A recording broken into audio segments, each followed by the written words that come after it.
Alright everyone, it's time to talk about Biden's enormous tax hikes that he's got planned, how it would personally affect me as a member of the middle class. Now for the purposes of this, I'm going to calculate from making exactly $100,000 a year because I'm not great at math.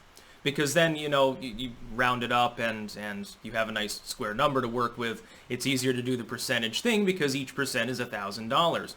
Let's take a look at someone who makes $100K and is an entrepreneur, self-employed income, like in my case. How they would be affected by Joe Biden's particular fiscal proposals. Now, for the purposes of this, we're going to ignore the cost of living rising because of new regulations. We're going to ignore the cost of goods and services rising in general because of new business regulations and taxation at the business level, the loss of the tax cuts on businesses that Trump imposed, both large and small. We're going to ignore the possibility of significant inflation if he attempts, instead of using direct taxation, which he claims he doesn't have to do, you could inflate the currency to pay for the Green New Deal, which Biden does support. We're going to ignore higher energy prices from cracking down on fossil fuels, including what Biden has openly said, which is that eventually he wants to ban fracking. He sees it as a long-term goal. He would just hyper-regulate it in the meantime. Makes no fucking difference. By the way, even his best friend Obama knew better than to do that. He resisted the urge that was being foisted upon him by the Green Lobby at the time. He stood back and let fracking happen.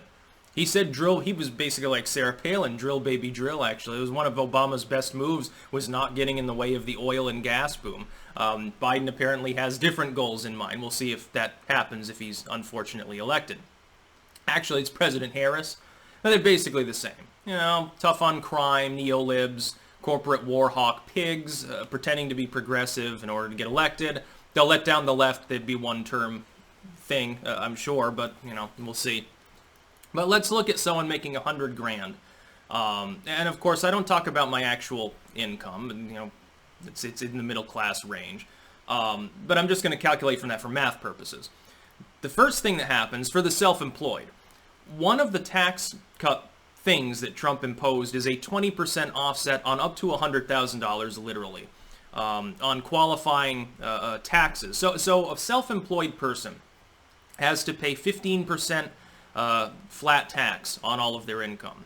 In the case of $100,000 a year, it's $15,000. Now, we're not talking about write-offs or anything. We're just going to do clean taxes here. I realize, when you're self-employed, you do get one boost, which is you can write off a lot of things if they're remotely related to your work, like computer systems.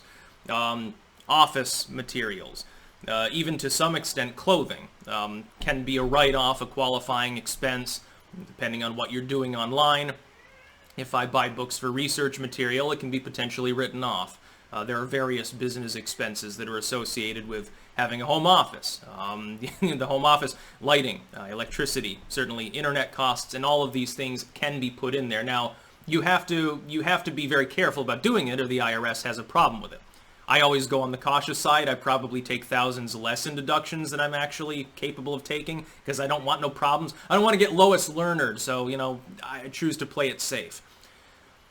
With that $15,000, Trump allows you to write $3,000 of that off. It's an automatic reduction off of that 15% rate, up to 20% of up to $100,000. Which would be affected by that 15% rate. So there's a $3,000 tax hike right there. Biden doesn't have to pass anything new. All he has to do is let the Trump tax cuts expire. Unfortunately, they were not permanently instituted. They have to be renewed. Biden has pledged not to do that. So there's $3,000. Then you can add another $2,500 if you don't have health insurance, which, at that point you might as well just purchase a junk plan, which, Obama wanted to make even the junk plans expensive while giving you nothing extra. So there's another $2,500 because the ACA mandate comes back. Biden has already pledged to restore that, so there's your ACA penalty. So right now, without even looking at the brackets or any technically new taxes at all, that person's paying $5,500 extra dollars a year. Now, if that were going towards worthy expenditures, I may not even have that big a problem with it, and that extra tax, it isn't going to break the bank. I would still be able to get by. And of course, I'm not making $100K, and I'm not going to get into how much I make, but I'd pay thousands of dollars more per year. That's not even including bracket increases, which Biden is also proposing. You got to understand, the tax rate per bracket dropped as well, and I believe that the brackets were slightly adjusted to reflect higher overall wages, especially among the middle and upper middle class. I think they adjusted them upward marginally. So that means that more of your income is taxed at the lower rate. So first bracket, second bracket, and so forth. I don't know, it'd probably be another $3,000 or $4,000 because you'd be the middle class who exists within those three brackets, those first three, or at least the first two. You're looking at upwards of $10,000 a year in new taxes without Biden even doing anything to pay for the Green New Deal, without any adjustment for cost of living, without any adjustment for regulation. That's a lot of money. Again, a person can potentially, if they're in those brackets, they can still get by, but the amount of money they have to invest in goods and services, which helps stimulate the economy, the amount they can save as a middle classer for when they're too old to work, their ability to contribute to charitable causes, all of that is significantly reduced. All of that kind of goes out the window because you need to amass more money in order to just pay for things, especially when the cost of living rises. This doesn't even begin to comprehend the potential economic downturn of some of the more draconian proposals of a Biden administration, for instance, nationalizing the student loan industry, or rather giving $10,000 of student debt relief to each person. That doesn't really make that big a difference, though, in the end. If you've got $50,000, let's say that you're middle class, you borrowed student loans, you got $30,000 of student debt. Harris comes along and says, okay, well, because you have the right political views and skin color and stuff, we'll give you up to $10,000. And by the way, they've literally mentioned adjusting that total for your gender, for your race, and so forth. That's really weird, and it probably wouldn't hold muster at SCOTUS. Let's just assume that they get smacked by the courts and it's just $10,000 per person with qualifying student loan debt, as long as you made your payments and so forth. They're trying. Okay, so now you've only got $20,000 to pay off. The problem is that your yearly income is now substantially lower because you're paying so many more taxes. Things haven't gotten easier for you. They've gotten harder for anyone in the solid middle class. By the way, the Trump tax cuts predominantly, if you look at a ratio of expense to income, predominantly helped the working, middle, and upper middle class. The idea that billionaires were helped more because they got more tax relief is completely misleading. They also pay more taxes in general.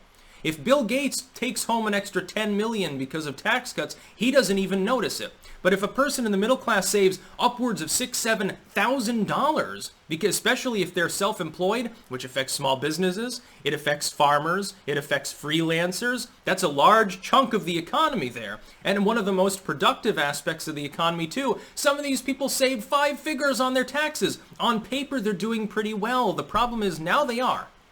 Now they're doing well. What do you think's keeping the economy afloat?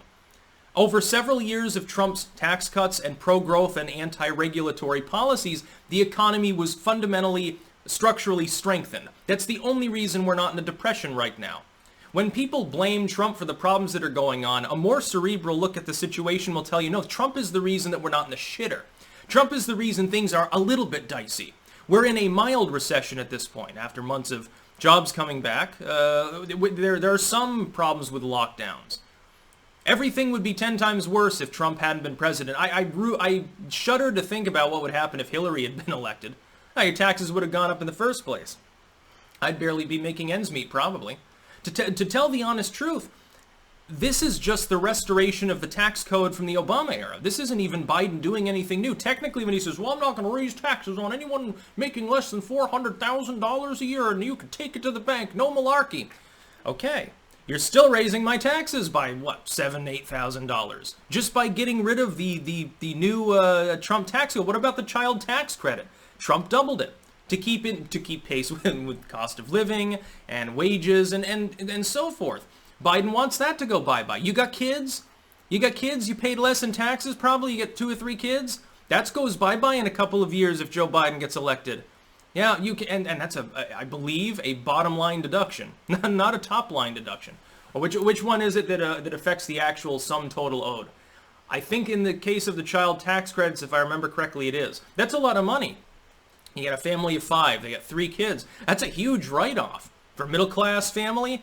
That's what would it be, like fucking $6,000 or something? I think he doubled the deduction. I can't remember what it doubled to. Isn't it $2,000 or something, or $1,500? It's quite a bit of money to save, even if it's a top-line deduction.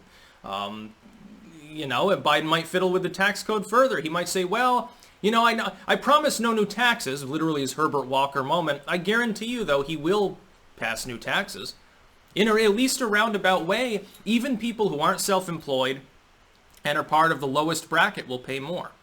You're not going to see your payroll tax be gotten rid of, like Trump has proposed.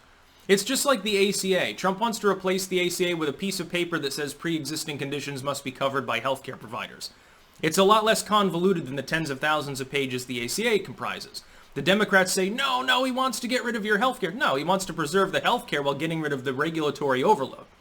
It's the same thing with these other things. With the payroll tax. Trump said, well, I want to get rid of the payroll tax if I'm reelected.